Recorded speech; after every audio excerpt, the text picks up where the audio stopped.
욥기 38장 1절부터 4절 말씀 같이 읽겠습니다. 그때에 여호와께서 폭풍우 가운데에서 욥에게 말씀하여 이르시되 무지한 말로 생각을 어둡게 하는 자가 누구냐? 너는 대장부처럼 허리를 묶고 내가 내게 묻는 것을 대답할지니라. 내가 땅에 기초를 놓을 때에 내가 어디 있었느냐? 내가 깨달아 알았거든 말할지니라. 아멘. 욥기를 읽다 보면 등장인물이 좀 많이 나오죠. 등장인물마다 자기 주장을 합니다. 자기 주장을 하는 걸 듣다 보면은 이 사람 얘기할 때 들으면 이 사람 말이 맞는 것 같기도 하고, 또 이 사람 얘기할 때 들으면 또 이 사람 말이 맞는 것 같기도 하고. 근데 이게 서로 상반되는 얘기인데도 불구하고 우리는 어떤 때는 이 사람 말이 맞는 것 같기도 하고 이 사람 말이 맞는 것 같기도 하고, 이게 헷갈린단 말이에요. 그래서 한번 욥기에 등장하는 인물들별로 어떤 주장을 하고 있는지 한번 좀 정리해 보려고 합니다. 욥기에 등장하는 인물이 누구누구 있죠? 욥이 있고요. 그 다음에 욥의 세 친구들이 있고요. 그 다음에 32장에 등장하는 젊은 지혜자 엘리후가 있고요. 그 다음에 38장 오늘 본문에 등장하는 하나님이 계시고, 이렇게 네 인물을 중심으로 어떻게 주장하는 바가 다른지 한번 살펴보고자 합니다. 욥은 지금 어때요? 우리의 주인공이죠. 욥은 하나님이 인정하는 사람, 하나님이 인정하는 의인이죠. 근데 지금 고난을 받고 있어요. 근데 고난의 원인에 대해서 알고 있나요? 몰라요. 네, 욥도 모르고 있고 욥의 친구들도 모르고 있고 엘리후도 모르고 있어요. 우리는 알고 있나요? 몰라요. 우리는 알고 있죠. 천상회의에서 결정됐다는 걸 우리가 알죠. 욥의 고난의 원인이 욥의 죄가 아니라는 것을 우리는 알고 있어요. 욥의 천상회의에서 욥의 고난이 결정됐다는 것을 우리가 알고 있지만 다른 인물들은 그걸 모르고 있어요. 욥이 고난당하고 있는데 친구들이 찾아와가지고 뭐라고 그러는 거예요? 다 너 때문이야. 너가 뭔가 잘못한 게 있는 거야. 빨리 회개하고 하나님께 용서를 구해. 이렇게 친구들이 말하고 있는데 욥은 자신이 무죄하다고 계속 얘기하는 거죠. 그러면서 의로우신 하나님이 나타나서 나의 억울함을 풀어주실 것을 기대하면서 있는 것. 욥의 친구들이 지금 욥을 더 힘들게 하고 있는 중이죠. 욥의 친구들은 어떤 사람들이에요? 이 사람들은 지혜자들이에요. 당시의 지혜자들입니다. 어떻게 보면 하나님의 자연의 섭리가 있다. 봄, 여름, 가을, 겨울, 다음에 봄, 여름, 가을, 겨울. 이렇게 하나님의 이렇게 섭리를 이해하는 것이 인간의 지혜다. 그리고 콩 심은데 반드시 콩이 나고, 팥 심은데 반드시 팥이 난다. 그리고 사람이 선을 행하면 하나님이 복으로 갚아주시고, 사람이 악을 행하면 하나님이 심판하신다. 그러니까 인과 응보에 충실한 사람들이에요. 그리고 이 하나님의 패턴에 순응하면서 사는 것이 지혜다라고 이렇게 철저하게 지혜에 순응하며 사는 사람들이에요. 욥이 고난당하는 것을 보니까 이거 뭐 때문이에요? 너의 고난의 원인은 바로 너의 죄 때문이야. 이렇게 욥이 자꾸 무죄다 주장하는 게 오히려 이 사람들은 더 받아들일 수가 없는 거죠. 오히려 욥을 너 하나님보다 너가 더 의롭다고 하느냐 하면서 더 정죄하고 있는 겁니다. 엘리후라는 사람은요 32장에 등장합니다. 32장 4절에 보면 이렇게 되어 있습니다.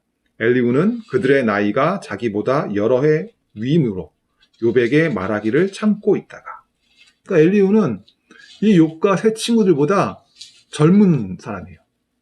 그러니까 나이가 어린 지혜자로서 등장하는 거예요. 근데 전통적으로 나이가 들면 들수록 지혜가 어떻게 돼요? 점점 쌓이는 걸로 생각을 하잖아요. 그러니까 나이가 어린데 지혜자야? 좀 뭔가 모순되는 인물이에요. 그동안에 어른들의 대화에 참여를 못하다가 마지막에 못 참고 이제 대화에 등장하는 거예요. 그러면서 엘리후는 양쪽 모두를 다 비난합니다. 당신도 틀렸고 당신도 틀렸습니다 라고 얘기하는 거예요. 32장 2절 3절 볼게요. 람 종족 부스 아들 바라겔의 아들 엘리후가 화를 내니 그가 욥에게 화를 내면 욥이 하나님보다 자기가 의롭다 함이요. 또 세 친구에게 화를 내면 그들이 능히 대답하지 못하면서 욥을 정죄함이라. 그 욥의 세 친구들에게 아니 3명이나 와가지고 얘기하면서 욥을 설득을 못합니까? 라면서 비난하고 있고요. 비판하고 있고요. 욥에 대해서는 뭐라고 그래요? 당신이 하나님보다 더 의롭습니까? 라고 지금 비판하는 거예요. 근데 욥은요, 지금까지 쭉 자기가 무죄다, 무죄다 라고는 주장을 했어요. 하지만 자기가 하나님보다 의롭다고 주장한 적은 있습니까? 없습니까? 없어요. 그건 없어요. 근데 왜 엘리후는 이렇게 욥이 하나님보다 의롭다고 주장한다고 얘기하는 걸까요? 왜 그렇게 생각하는 거예요? 이 사람도 인과응보에 빠져 있는 거예요. 인과응보에 사로잡혀 있어요. 그래서 욥 당신이 죄를 지었으니까 하나님이 당신을 이 고난을 주시는 거야. 근데 당신이 죄가 없다고 하니 그러면 당신은 바로 하나님보다 의롭다고 주장하는 거야. 이렇게 생각하는 거죠. 이렇게 생각하는 엘리후의 주장은 옳습니까? 옳지 않습니까? 옳지 않은 거죠. 그러면서 엘리후는 그 다음부터 쭉 얘기하는 게 뭐냐면요. 자연 현상에 대해서 많이 얘기합니다. 우리나라 기상청이 욕을 먹습니까? 욕을 안 먹습니까? 욕먹어요. 아니 잘 맞추는데 내 생각엔 잘 맞추는 것 같은데 다는 못 맞춘단 말이에요. 그러니까 그런 거죠. 잘 맞추려고 노력하죠. 슈퍼컴퓨터 기상청 갖고 있어요. 투자를 많이 한단 말이에요. 잘 맞추려고 노력을 해요. 근데 다 맞출 수 있어요? 없어요? 다는 못 맞춰요. 얼마 전에 미국에서 토네이도가 발생해가지고 많은 사람들이 희생당했어요. 아니, 미국 사람들이 뭐 토네이도 예측하려고 노력할까요? 안 할까요? 노력 엄청 합니다. 그거 피해가 엄청나거든요. 근데 예측할 수가 없어요. 일본은 지진 한번 났다 그러면 대비가 잘 돼 있지만 많은 피해가 있어요. 그래서 지진을 예측하려고 노력합니다. 근데 예측할 수 있어요? 없어요? 현재의 기술 가지고도 자연현상 이런 것들은 예측하기가 힘들어요. 슈퍼컴퓨터를 동원해도 예측하기가 힘들어요. 그러면 지금 욥의 지금 대화에 욥기에 있는 그 당시에는 어땠을까요? 자연현상? 이거 이해할 수가 있어요? 없어요? 이해할 수가 없는 거예요. 미지의 세계예요. 사람들의 인간의 이해 범위를 넘어가는 영역이기 때문에 자연현상을 지금 엘리후가 계속 얘기하는 이유는 뭐예요? 이거 자연현상은 인간의 이해를 넘어가는 부분이다. 근데 엘리후가 뭘 하는지 보세요. 36장 26절부터 28절입니다. 26절 이렇게 말합니다. 하나님은 높으시니 우리가 그를 알 수가 없고 그의 횟수를 헤아릴 수 없느니라. 뭐라 그래요? 하나님은 우리가 알 수 없고 그의 횟수를 헤아릴 수 없다. 하나님은 초월자이기 때문에 우리의 인간의 이해의 범위를 넘어서시는 분이다. 그래서 우리는 알 수 없고 이해할 수 없다. 헤아릴 수 없다. 이렇게 말해요. 그게 무슨 말이야? 그의 횟수를 헤아릴 수 없다는 게 무슨 말이에요? 하나님의 연한, 하나님의 때를 우리가 헤아릴 수 없다. 그리고 그 다음에 뭐라고 얘기하냐면 그가 물방울을 가늘게 하시며 빗방울을 증발하여 안개가 되게 하시도다. 그것이 구름에서 내려 많은 사람에게 쏟아지느니라. 그러니까 그 당시로서는 사람이 이해할 수 없는 그런 범위인 자연현상에 대해서 이 사람은 자연현상의 운행 원리를 하나씩 얘기를 해요. 그러니까 엘리후의 말들을 쭉 보면요. 자연현상을 계속 얘기하거든요. 그러니까 이렇게 얘기해요. 하나님은 초월하고 이해할 수 없는 분이다. 그러면서 뭐라고 그래요? 하나님이 자연현상을 이렇게 운행하고 계신다. 이렇게 얘기해요. 그럼 뭐예요? 하나님은 알 수 없는데 하나님이 이렇게 일하신다. 이렇게 얘기하기 때문에 이 두 주장이 모순이 돼요. 엘리후의 주장은 모순이 되는 거예요. 엘리후의 주장은 젊은 지혜자, 나이 어린 지혜자. 여기서부터 모순되는 것처럼 이렇게 하나님은 알 수 없는 분인데 자기가 하나님을 다 아는 것처럼 이렇게 얘기하는 거는 지금 주장이 모순되는 거죠. 이렇게 모순되는 주장을 하는 나이 어린 지혜자의 주장은 우리가 받아들이기가 힘들어요. 그리고 38장에 드디어 하나님이 등장하세요. 이렇게 오랜 논쟁에 하나님이 결론을 내주실 것으로 기대를 해요. 그러니까 여러 사람들의 주장과 하나님의 주장이 있어요. 똑같이 다 성경에 쓰여 있단 말이에요. 그럼 우리는 누구에게 귀를 기울여야 될까요? 네, 하나님, 여러 사람들이 성경에 쓰여 있고, 그 다음에 하나님 하신 말씀이 있으면 우리는 여러 주장들과 하나님 주장 중에서 하나님 주장에 더 귀를 기울여야 돼요. 그리고 특히 여기서는요, 하나님이 뭐라 말씀하시는지를 주의 있게 봐야 되고요. 그리고 하나님은 뭐를 말씀하시지 않는지도 봐야 돼요. 하나님이 침묵하시는 부분이 뭐가 있는지도 한번 살펴볼 필요가 있는 것 같아요. 욥의 세 친구들은 지금까지 뭐에 대해서 계속 논쟁을 했어요? 죄. 네, 욥 너가 죄인이냐 무죄냐 이거 가지고 논쟁을 계속한 거죠. 그리고 욥의 고난의 원인이 뭔지 이거 가지고 계속 논쟁하고 있었어요. 그리고 의로운 사람의 고난이 가능한지 이거에 대해서 욥과 욥의 세 친구 엘리후는 지금까지 논쟁을 하고 있었어요. 그들은 아마 하나님이 등장하셨을 때 하나님이 이들의 궁금한 점에 대해서 풀어주실 거라고 기대했을 겁니다. 근데 지금까지 욥과 세 친구들이 한 논쟁들 그 답을 성경의 독자인 우리는 알고 있을까요? 모르고 있을까요? 욥이 무죄예요? 유죄예요? 무죄. 무죄라는 거 우리는 알고 있어요. 욥의 고난의 원인이 뭐예요? 천상회의에서 결정된 거예요. 사탄이 하나님한테 질문했거든요. 하나님이 욥을 복을 주시니까 그러니까 욥이 하나님을 경외하지요. 하나님이 그 보호의 울타리를 싹 없애시면 경외하지 않을 겁니다. 그래서 하나님은 욥에게 고난을 허락하셨어요. 울타리를 제했어요. 보호의 울타리를 제하셨어요. 하지만 하나님은 여전히 알고 계신 게 뭐예요? 욥이 믿음을 지킬 걸 알고 있고요. 끝까지 인내해서 승리할 거를 알고 계세요. 하박국은 뭐라고 그래요? 의인은 믿음으로 살리라. 의인은 그의 견딤으로 구원받는다. 의인은 그의 인내로 구원받는다. 하박국은 얘기하고 있고요. 바울은 고린도전서 10장 13절에 뭐라고 그래요? 사람이 감당할 시험 밖에는 너희가 당한 것이 없나니 오직 하나님은 미쁘사 너희가 감당하지 못할 시험 당함을 허락하지 아니하고 시험 당할 즈음에 또한 피할 길을 내사 너희로 능히 감당하게 하실 것이다. 고난 주신다 이거예요. 근데 감당할 만한 것만 주신다. 고난을 감당할 능력을 또한 하나님께서 우리에게 주신다. 끝까지 믿음을 지키고 승리할 힘을 하나님은 우리에게 주신다. 이렇게 고난에 대해서 바울은 얘기하고 있고요. 의인의 고난 가능해요? 불가능해요. 의인도 고난 당한다. 예수님도 고난 당하셨고 바울도 죄가 있어서 죄수가 된 게 아니잖아요. 그래서 바울은 뭐라고 그래요? 하나님의 능력으로 복음과 함께 고난을 받으라. 오히려 고난을 자꾸 피하려고 하지 말고 성도들을 섬기기 위해서 또 복음 전파를 위해서 오히려 고난의 길을 자발적으로 들어가라.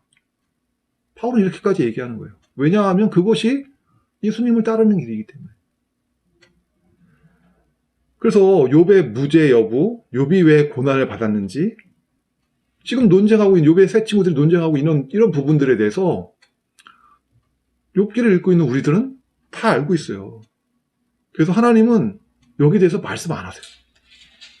그리고 또 하나님 말씀하시지 않는 부분이 뭔지 아세요? 권선징악, 인과응보. 욥의 친구도 계속 주장해왔잖아요. 하나님 거기에 대해서 아무 말씀도 안 하세요. 그럼 하나님 뭐에 대해서 말씀하세요? 38장 1절. 그때에 여호와께서 폭풍우 가운데에서 욥에게 말씀하여 이르시되 무지한 말로 생각을 어둡게 하는 자가 누구냐? 너는 대장부처럼 허리를 묶고 내가 내게 묻는 것을 대답할지니라. 내가 땅에 기초를 놓을 때에 내가 어디 있었느냐? 내가 깨달아 알았거든 말할지니라. 너는 대장부처럼 허리를 묶고 이게 전투에 참여하는 모습이거든요. 근데 하나님의 법정에서 지금 법정 싸움에 지금 욥과 세 친구들을 지금 부르고 있는 거예요. 의로우신 재판장 욥이 그렇게 원했는데 드디어 의로우신 재판장이 나타나신 거죠. 하나님 말씀 뭐예요? 내가 땅에 기초를 놓을 때 내가 어디 있었느냐? 내가 깨달아 알았거든 말할지니라. 하나님은 그동안 욥과 세 친구들의 질문에 대해서 답을 안 하시고요. 뭐라고 말씀하세요? 천지창조의 시간에 너희는 어디에 있었냐? 나는 창조주고 너희는 피조물이다. 이렇게 천지창조에 대해서, 창조주이신 하나님에 대해서 하나님은 말씀하고 계신 거예요. 그러면서 계속 이어지는 하나님 말씀들을 중에서 주요 부분만 살펴보면요. 38장 26절 27절. 누가 사람 없는 땅에, 사람 없는 광야에 비를 내리며 황무하고 황폐한 토지를 흡족하게 하여 연한 풀이 돋게 하였느냐. 이렇게 하나님은 계속 주제를 광야, 별들, 바다, 죽음 넘어, 이런 식으로 주제를 계속 말씀하세요. 이 공통점이 뭔지 아세요? 사람의 영역이 아닌 곳들. 광야도 사람의 힘이 닿지 않는 부분들이잖아요. 그러니까 사람의 이해를 넘어서는 부분, 미지의 영역들을 하나님은 계속 말씀하시는 거예요. 이것들을 계속 광야, 별들, 바다, 죽음 넘어 이걸 말씀하신 이유는 뭐냐면요. 하나님의 주권이 미치지 않는 부분이 없다는 거예요. 광야, 별들, 바다, 죽음 넘어 등을 말씀하시는 이유는 뭐냐면요. 인간의 이해를 넘어서지만 이것들은 모두 다 하나님의 주권 하에 있다는 거예요. 하나님의 주권이 미치지 않는 곳이 없다라는 것을 말씀하시기 위해서 광야, 별들, 바다, 죽음 넘어 등을 말씀하세요.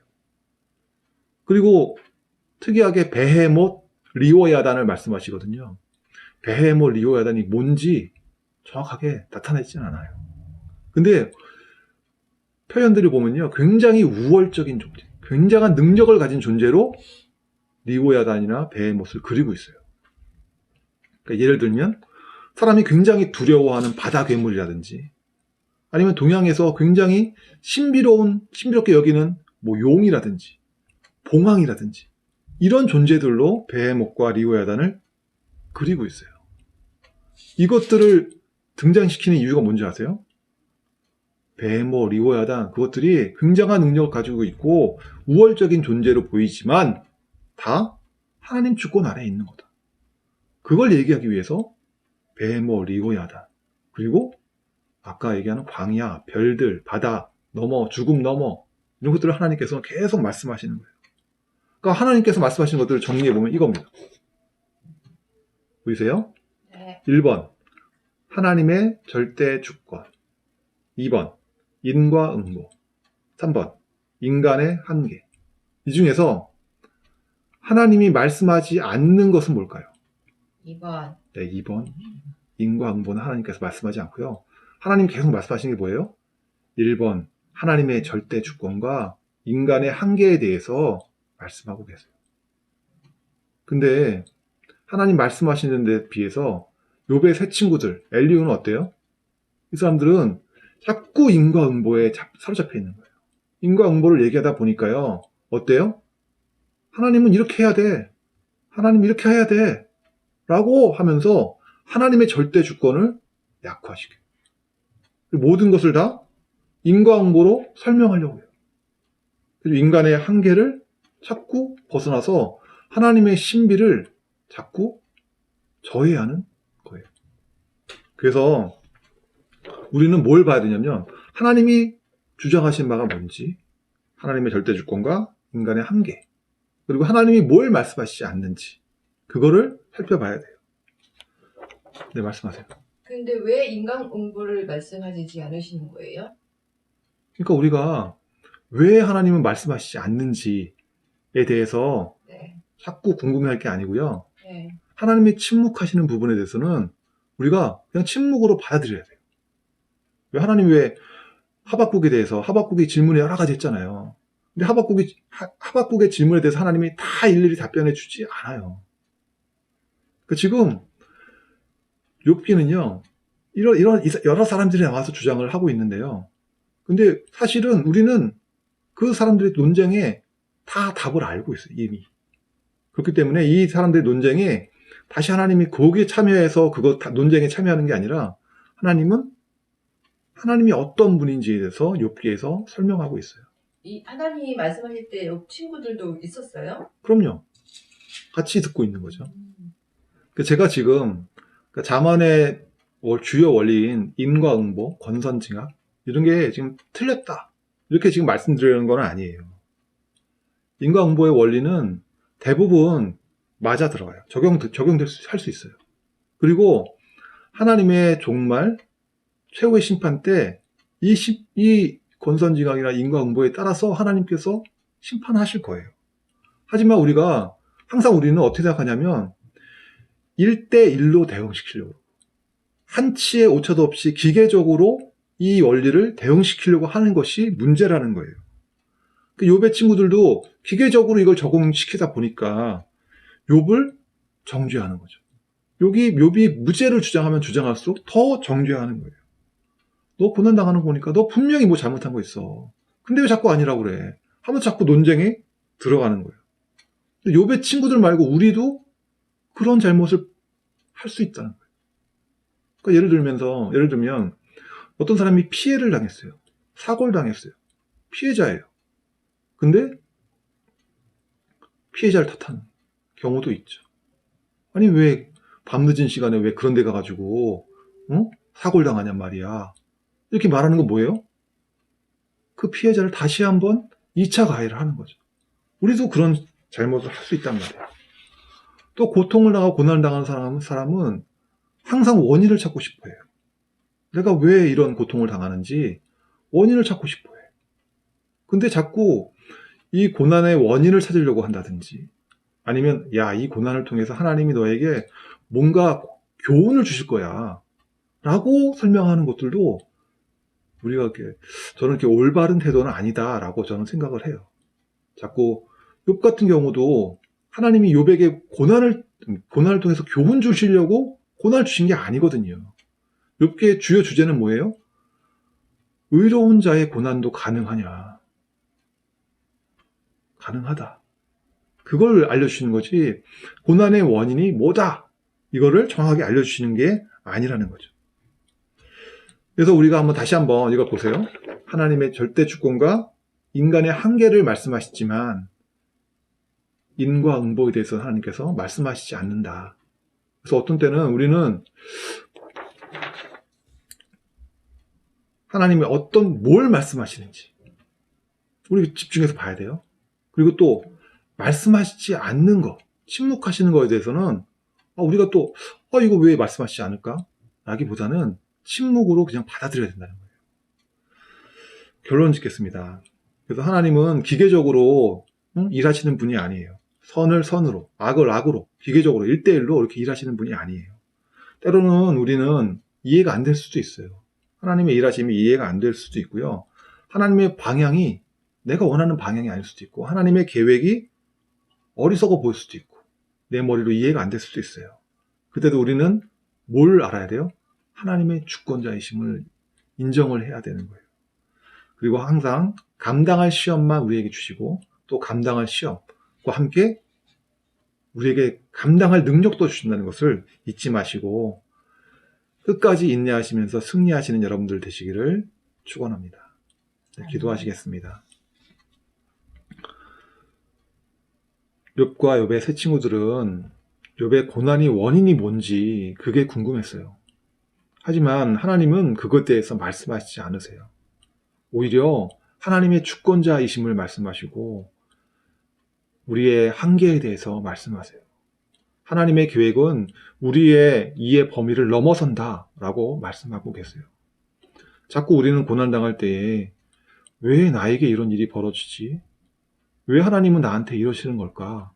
라고 이유를 찾고, 그리고 고난을 어떻게든지 뭔가 설명하려고 노력합니다. 하지만 하나님은 우리에게 고난을 주시지만 고난과 함께 이 고난을 이겨낼 힘도 주신다는 것을 우리가 생각하고 하나님의 주권을 믿고 끝까지 인내하며 고난을 이겨내는 우리들 되게 하여 주시옵소서. 욥이 끝내 인내하며 고난을 이겨낸 것처럼 우리에게도 하나님 끝까지 인내하며 승리하는 우리들 모두 되게 하여 주시옵소서. 감사하며 예수님의 이름으로 기도했습니다.